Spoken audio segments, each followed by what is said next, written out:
Bonjour à toutes et à tous et bienvenue pour une nouvelle formation. Dans cette vidéo, nous allons voir comment télécharger et installer WAMP. Alors WAMP est un serveur à la fois Apache et MySQL qui vous permet de gérer en local, donc un serveur Apache et MySQL, c'est-à-dire de base de données. Vous pourrez donc grâce à cela exécuter vos propres scripts PHP en local, un petit peu comme EasyPHP. Alors nous allons aller sur Google et taper WAMP en recherche comme cela, et nous allons prendre le site WAMP Server qui est le site officiel de WAMP.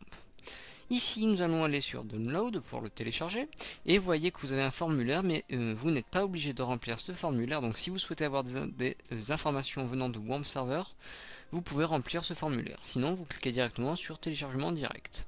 Et on fait ici, vous voyez, la dernière version est du 11 juillet 2009. Et là, on voit qu'il est fourni avec Apache, PHP, MySQL et PHP-MyAdmin pour gérer les bases de données et qu'il fait 16 mégaoctets.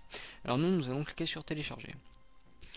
Hop, nous allons donc arriver sur la page de téléchargement en passant par le site miroir, SourceForge.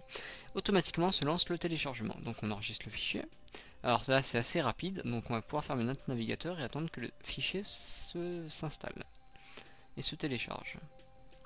Donc voilà, on attend un petit peu.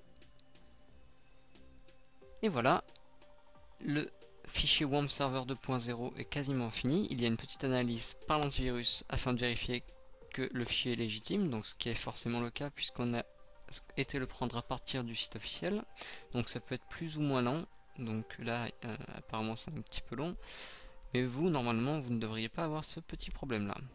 Donc voilà, l'analyse est terminée et on va pouvoir donc lancer l'installation. Pour cela, nous allons double-cliquer sur ce logiciel, cet installeur, faire exécuter pour lancer l'installation. Donc moi je vais faire un peu de tri et voilà.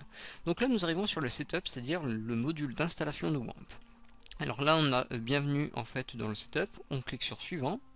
Ici c'est en fait la licence, donc ce que vous avez le droit de faire et de ne pas faire, donc vous pouvez lire, mais c'est en anglais. Donc une fois que vous l'avez lu, vous faites accepter la licence, donc ensuite next.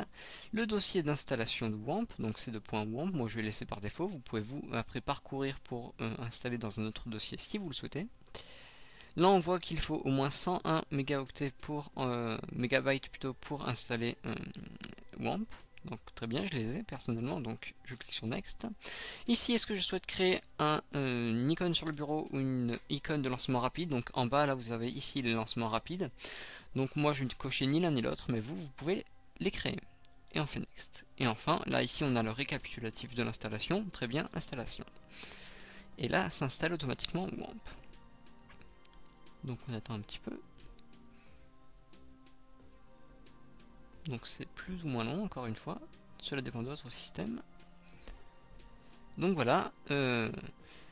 Dernier petit message. WAMP nous dit que Firefox est détecté sur l'ordinateur. Est-ce qu'on souhaite que Firefox soit le navigateur par défaut de WAMP Server? Puisqu'avec WAMP Server, vous allez pouvoir exécuter vos pages HTML et PHP.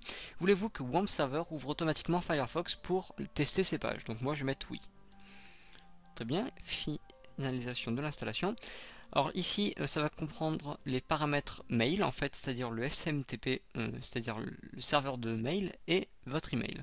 Donc si vous ne voulez pas tester la fonction mail, vous n'êtes pas obligé de remplir ces valeurs. Donc moi je ne souhaite pas tester la fonction mail, déjà parce que je n'ai pas de serveur SMTP installé en local, et que pour le moment ça ne m'intéresse pas. Et que si j'utilise un serveur SMTP, ce ne sera pas en local, mais celui de mon hébergeur. Donc je n'ai rien à cocher ici, et rien à remplir, je laisse par défaut. Je fais Next, et là enfin je peux cocher la case qui est cochée par défaut, qui me permet de lancer automatiquement WAMP Server une fois que j'aurai fini l'installation en cliquant sur Finish. Donc moi je laisse cocher et je clique sur Finish. Et donc va s'ouvrir notre fameux logiciel de serveur qui est WAMP. Donc vous voyez qu'en bas à droite il y a l'icône de WAMP ici, donc serveur offline. Si je double-clique dessus, j'arrive en fait sur les propriétés de WAMP. En fait, c'est la page About, c'est-à-dire à propos, donc la version de WAMP créée par donc Romain Bourdon, et ici son adresse internet. Et donc ici son adresse mail, si vous voulez le contacter.